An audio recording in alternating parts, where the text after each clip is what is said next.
An interesting little tidbit about The Brutalist. Many architects are up in arms about this film.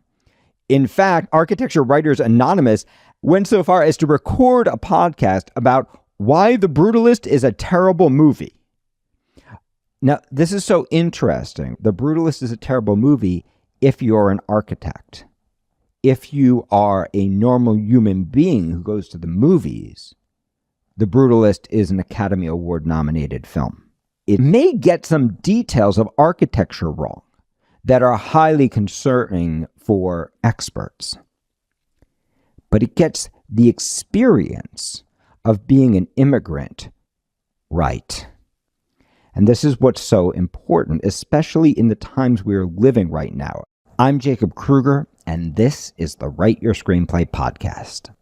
On this podcast, rather than criticizing movies and TV shows 2 thumbs up or 2 thumbs down, we talk about what we can learn from them as screenwriters. This episode, we're going to be talking about The Brutalist by Brady Corbet. This film has been nominated for Best Picture, Best Screenplay, Best Director, Best Cinematography, Best Actor, Best Supporting Actor, Best Supporting Actress, and many other Academy Awards. It has been hugely successful, especially for a 3.5-hour historical epic focused on a form of architecture that most people don't know anything about. We're going to break this podcast into 2 parts. In part 1, we're going to be talking about research, especially when you're working on a historical piece like The Brutalist, but generally how to deal with research and experts in any process. We're going to be talking about how to deal with criticism of your writing, how to know what criticism to listen to and what criticism to let go of. Then in part 2, we're going to be looking at the structure of The Brutalist. We're going to be breaking down the main character, Laszlo Toth's, Adrien Brody's characters. We're going to be breaking down his journey. And I'm going to be showing you the very unusual structural construction of The Brutalist. You see, most films, especially most mainstream films, are driven in some version of the hero's journey structure, right? In that we have a main character, we understand what he wants or what she wants or what they want, and that action is driving our story.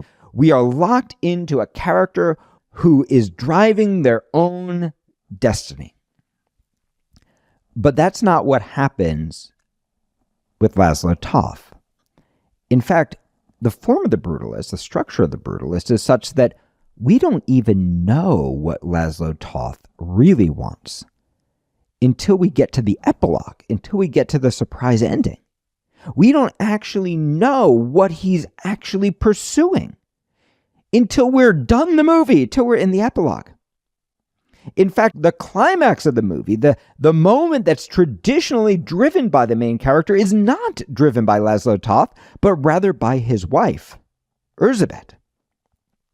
And as if that wasn't interesting enough, for most of the film, it seems like the film is happening to Adrien Brody's character, to Laszlo Toth, rather than by him. Now, this runs counter to nearly every piece of screenwriting advice you'll ever hear. And so we're going to be talking about how Brady Corbet made it work. And more importantly, we're going to be talking about why Brady Corbet made it work. Why was this necessary? What was this serving? And how did he achieve it? And finally, we're going to be talking about how to take those lessons and apply it to your own screenwriting. So stay tuned. It's going to be a great ride. If you're concerned about spoilers, please be aware that I'm going to save spoilers till the very end of this podcast, and I will warn you before we get there. Now, in order to talk about any film, there are some things that we do need to discuss, but we're going to be focused on the things that happen early in The Brutalist, so that if you haven't seen the film yet and you want to listen, you can get the bulk of this podcast before we get to the spoilers. This episode is brought to you by ProTrack. ProTrack is our one-on-one mentorship program here at Jacob Kruger Studio. ProTrack will pair you no matter where you are in your career, whether you are a brand new writer, whether you're an emerging writer, whether you are a professional writer struggling with a project. ProTrack will pair you one-on-one with a working professional writer. That person will meet with you every week or every other week, one-on-one. They will read every page you write, every draft you complete. They will mentor you throughout your entire career, and they will do all of that for the tiniest fraction of the cost of grad school.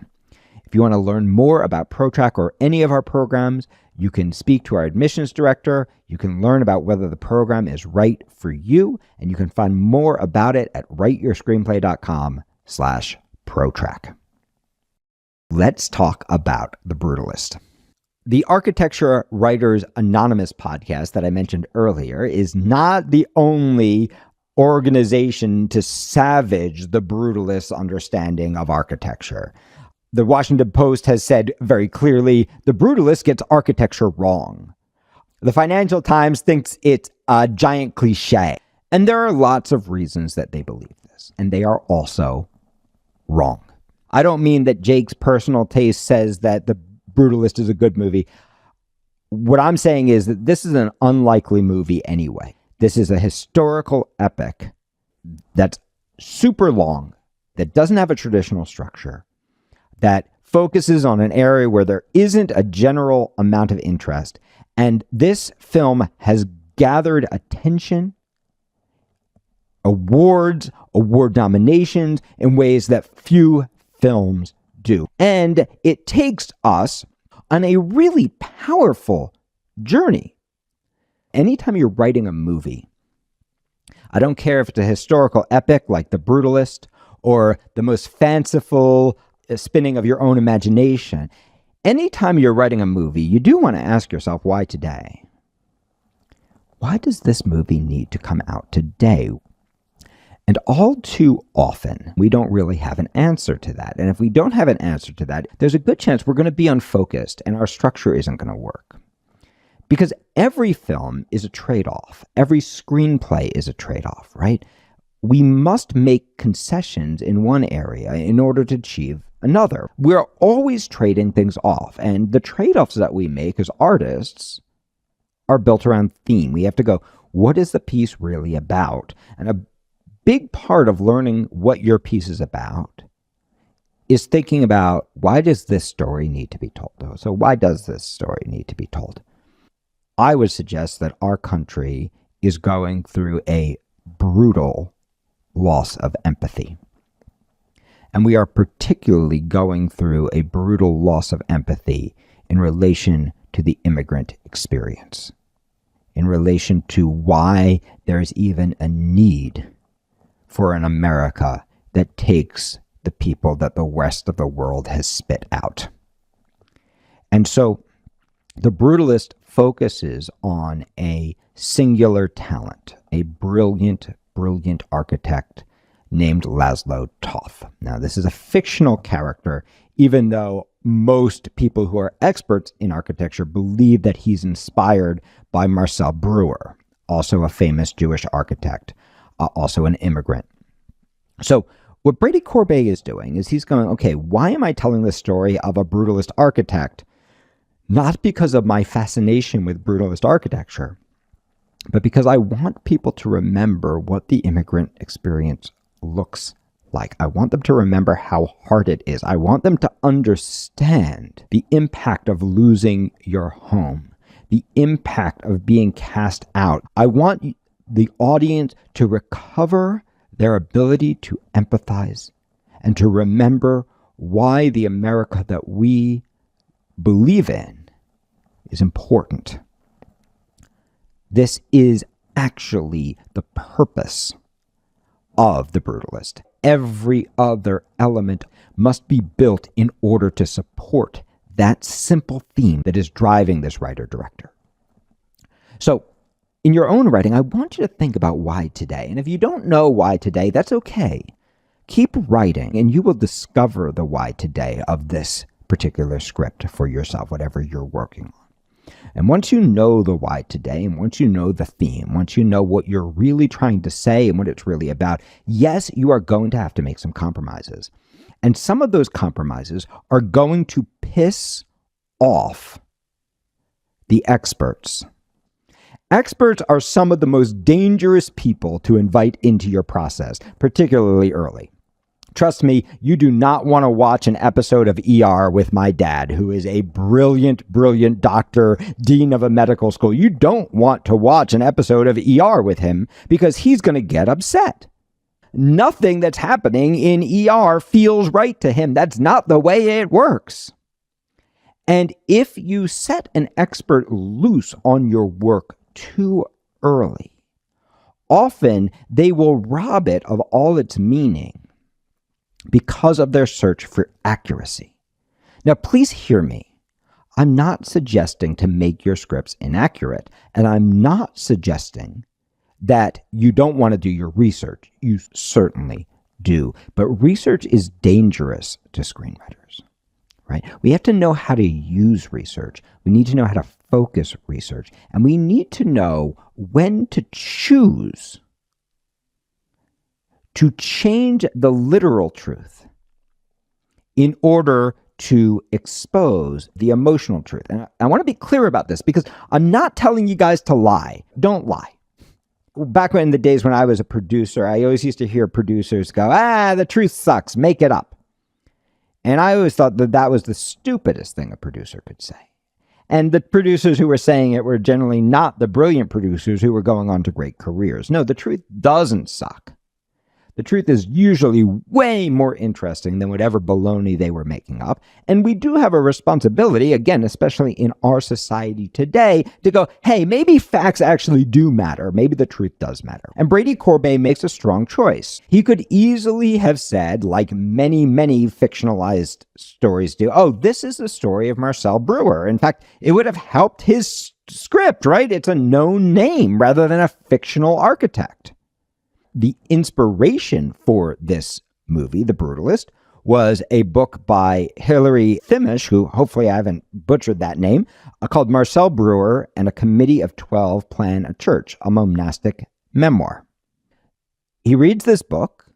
He's taken with inspiration from the book, which Brady Corbet said is a pretty dry account of architecture and the challenges that Breuer faced in building a very specific church, a big brutalist church on a hill in Minnesota. So this is the real church. It even looked a lot like the church that they use in the movie with the big vacant space where the cross is supposed to be. He's drawing inspiration from the truth. But he's basically saying, if I stick to the truth, we are going to have a movie that every architect says, wow, they did a great job. And that the average viewer goes, I don't know what I just watched. So we want to root ourselves in truth. But as I've spoken about often on this podcast, our job is to externalize the internal. And that is challenging, right? We're trying to externalize the internal state of our character, externalize the internal journey of our character, and in this way to elucidate and build the empathy of our audience, to let them go, oh, I get what that felt like. Now, if we had a lifetime to do it, we wouldn't need to be so creative in how we use research, but we don't have a lifetime. Most of us have an hour and a half. Brady Corbet in this movie has about 3 hours and 20 minutes, which is really long. But that's still only a fraction of the time in which these real life events played out. So if we're going to externalize the internal, we're going to need to make things happen bigger and faster so we can get the journey into the form that we're telling it in. The second element of this is, in real life, a lot of what we experience happens inside. But in movies and in TV shows, we can only see what happens on the outside, right? And that means we have to create things. We have to create scenes. We have to create drama that dramatizes that internal state of our characters.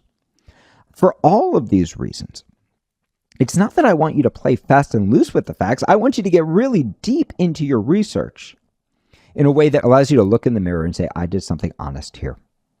I made the trade-offs that were necessary to land my theme, but even my trade-offs are rooted in the truth. So we're going to talk about how Brady Corbet did this.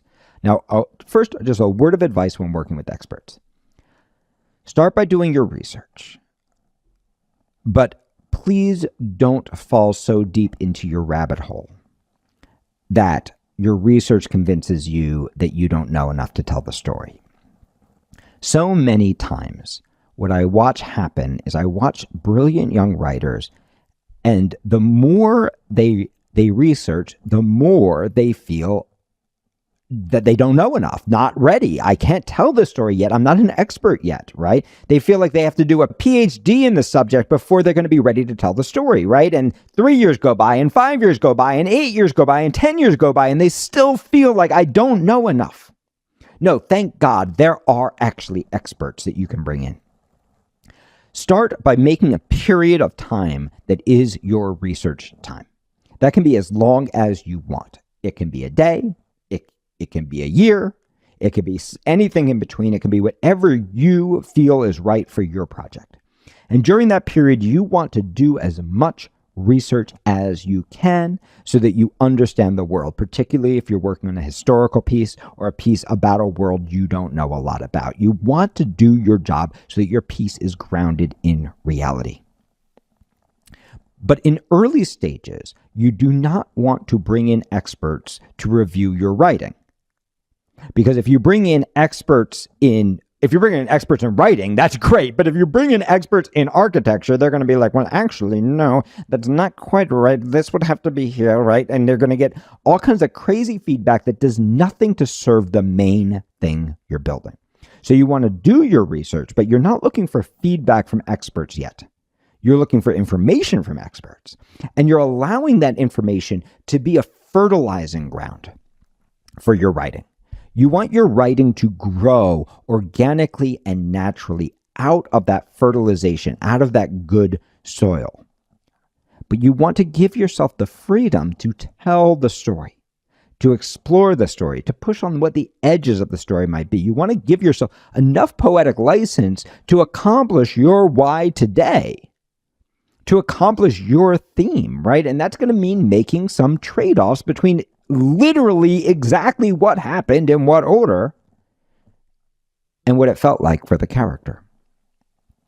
So we're going to be talking about some of the places that the Brutalist got criticized, and we're going to talk about why those decisions were made.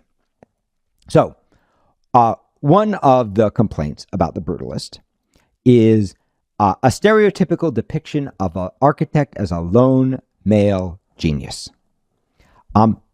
Sure, that's totally reasonable. It does take a village to build a building, right?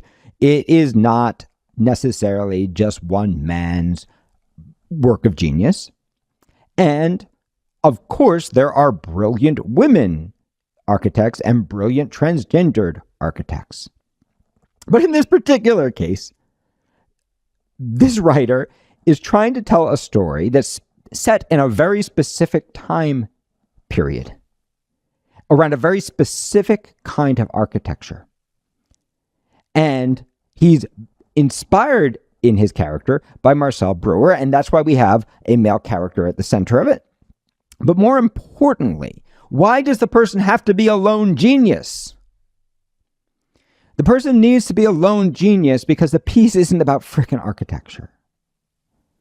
The piece is about how hard it is to be an immigrant. The piece is about a man who, in his home in Hungary, was one of the greatest architects, most renowned and respected architects in the world. And because of the Second World War, because of the Holocaust, because of his religion, he has had to flee. He has lost his wife. She is stuck somewhere in Europe alive with his niece, but unable to reach America. He has come alone. He is traumatized. And he is the best in the world at what he does.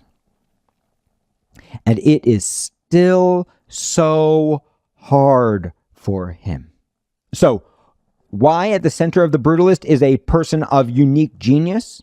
Because by telling the pain of that story, And the irony of that story, right? Watching a guy who is literally a lone genius shoveling coal, dealing with the disrespect, dealing with lesser architects telling what to do, ending up a draftsman, for example, right, as the best job he can get, a guy who designed buildings, the best buildings in the world of his day, right? That allows us to feel, if it's this hard for him, how hard would it be for other people, right? Whereas if you complicate that by changing the gender or by changing the skill level or by really showing that it takes a village, we lose the focus of the story. We lose the point. The point is, this is how hard it is to be an immigrant, even if you are uniquely talented. Okay, so the second piece of criticism, Joseph Breuer and the many other brutalist architects who came to America, they came before the war, not after. And so there's been criticism of the film, again, by architectural experts going, it's set in the wrong period. This should have been set before the war, because that's when Marcel Breuer and many of the other well-known brutalist architects came over. They did come to escape the Nazis, but they came before the war. And they didn't suffer to the degree that Laszlo Toth, this fictional character, suffered. They found their way into universities. They found their way into design jobs. So there is a school of brilliant experts going like, actually, no, this is not exactly right. If they came over after the war, they might be in this period or they might be doing this instead, right? And I'm sure that that's all true. And if we were making a movie that was about architecture, then that would be correct. But in The Brutalist, we are watching a movie about the immigrant experience. And it's important that the immigrant experience that we're watching mirrors the immigrant experience that the writer, that Brady Corbet, wants you to draw the parallel to. He doesn't want to tell the story of a handful of very talented immigrants who were embraced. He wants to tell the story of the immigrant experience, which we're still seeing repeated today, of people of all kinds of different talents coming to a different country because they have nowhere else to go and being met with disrespect, with oppression, with fear, with judgment, with status games, with violence, right? That's what he wants to depict. So he moves the period to after the war. What else does that do? Well, it allows you to see the trauma, right? I talked about the idea that our job as writers is to externalize the internal. Now, if you have to lose your home because the Nazis are coming and you get to America in time, that's super traumatic. But it's harder to appreciate that trauma than it is to appreciate the trauma of someone who's gone through a concentration camp, who's been separated from his wife, who is bearing the scars of the trauma of the Holocaust that in our society today is somehow getting normalized again. So Brady Corbet makes the decision with his fictional architect to move the period a few years to happen not just at the start of the war, but to happen at the end of the war so that he can externalize the character's trauma. The next piece, early in The Brutalist, we will learn that Laszlo Toth is developing an addiction to heroin. Now, there's been arguments, again, by experts. No, Breuer, on whom this is based, he was not a heroin addict. And again, this is an example of externalization of the internal. In next week's episode, we're going to be talking about why it was really necessary to develop the addiction. Because when you have a character who does not have a traditional structure, the internal obstacles need to become even more clear, right? And so this is not a traditional hero's journey. This is not a traditional main character who drives every element of the action.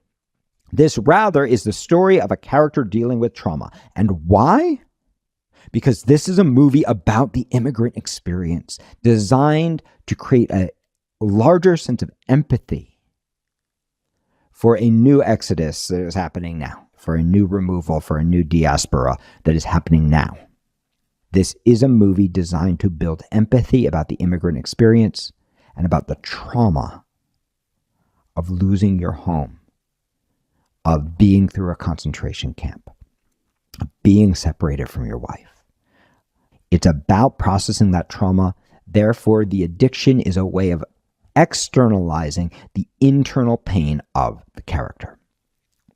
The next element of this, Brewer, whom this piece is based on or inspired by, had a pretty well-balanced temper. In fact, it's been pointed out in a well-written Guardian article, which I'll be happy to drop into the show notes, that he didn't lose his temper much beyond the occasional politely worded letter. So there were objections from specific architects that, well, no, this is not really how you work with somebody, right? All architects need to make compromises. And, this is just not how you talk to your benefactor. And so, no, especially if it's based on Marcel Breuer, it probably should have been much more even-handed, right? And of course, I'm sure that's true in a business setting. But we're not trying to tell the story of a business setting. We're trying to externalize the internal feeling. A man who once had great respect in his own country, who has been forced for his own survival to escape to another country where he can get no respect at all. A man who has a secret agenda in what he's trying to build that is more about processing his own grief and his own experience than it is about building the community center and church that his benefactor, another fictional character, wants. And Brady Corbet is trying to dramatize the effects of dealing with a lack of respect, a lack of trust, with a point of view about him that is based on his religion rather than on his ability. That is rooted in fact. When Breuer was designing the place for the Benedictine monks with the cross-shaped void in Minnesota, he was dealing with a lot of the same stuff that the fictional Laszlo Toth was dealing with. He wasn't Catholic. He wasn't Midwestern. People didn't trust him. He was Jewish. He wasn't from here. He had some crazy ideas about architecture. He was dealing with it. He was just dealing with it much more diplomatically. Well, the fictional character deals with it dramatically in a way that we can actually see it, feel it, and experience it. So you've probably noticed that none of these quibbles are about the journey of the character. Nobody's arguing that it wasn't terrible for Marcel Breuer and the many other brutalist architects who came over at that time, that it wasn't brutal to lose everything they'd once had and to start again. Nobody is arguing that there wasn't trauma involved in losing your hometown. Nobody's arguing that there wasn't racism, anti-Semitism, small thinking, right? Nobody's arguing that there wasn't disrespect. Nobody is arguing that there wasn't trauma. Nobody's arguing that this didn't suck. What the writer is doing is he's going, okay, let me abstract this 1 degree from reality. Instead of using the real Breuer, I'm going to create a fictionalized Breuer. That allows me to still look at myself in the mirror and go, I'm telling the truth of what his experience felt like without being limited by the details that would keep the audience from getting it. The next element is, okay, I'm going to slightly move the period, even though brutalist architecture was still happening at this period, so that we can fully feel the trauma of displacement, rather than having to guess at or imply it. I'm going to turn up the volume if If Brewer was at a 2 in his resistance and his challenging of compromise, I'm going to turn up Laszlo to a 5 or a 6, right? I'm going to turn up the drama enough that the audience can actually see it without having to be trained psychologists. And I'm going to focus the challenge of what he's trying to do in a way that you don't have to be an architectural expert to understand the challenges he's trying to overcome. This is why experts will get you every time. The experts are not focused on what your script needs to do. This script does not need to get every detail of brutalist architecture right. It needs to get the gist right. It needs to get whatever details it can. Wonderful little moments like, for example, Brewer made the kind of furniture that we see. That there was a specific look of the brutalist architecture. That this was happening at a specific time in American history. Those details need to be right.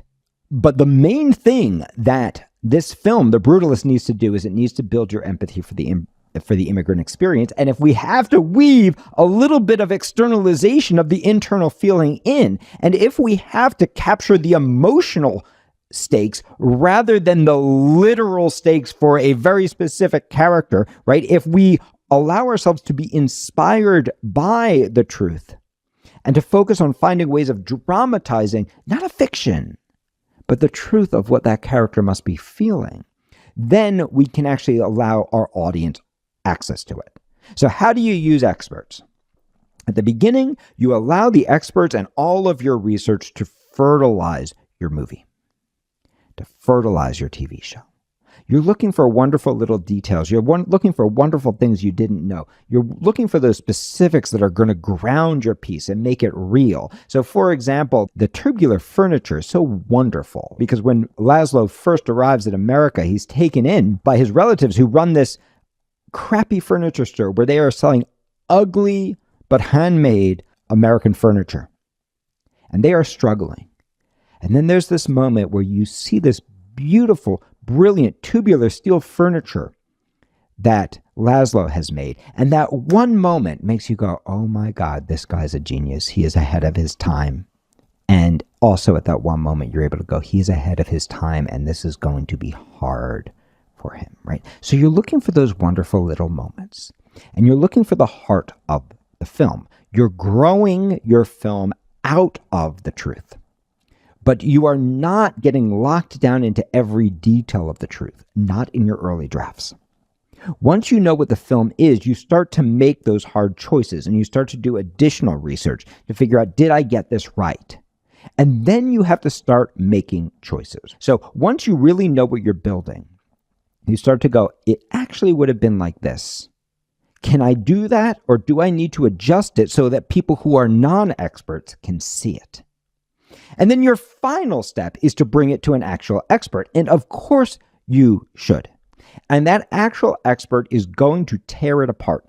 No, it should have been like this, not like this. No, they would have built it with this, not like that. No, the marble quarry would have been like this, and they would have had to go to Italy, right?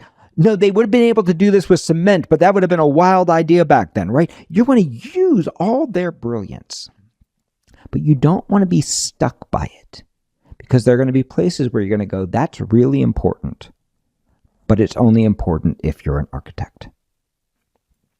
And I want to connect this before we finish part 1 of this podcast, to one last really important idea, which is, how do we take feedback in general, right? Because historical experts, PhDs, these are not the only experts. Research expertise is not the only kind of expertise we're bombarded by. We're bombarded by all kinds of other expertise, including a lot of people who are not actually experts selling themselves as screenwriting coaches. The most common form we see of this, of course, is coverage.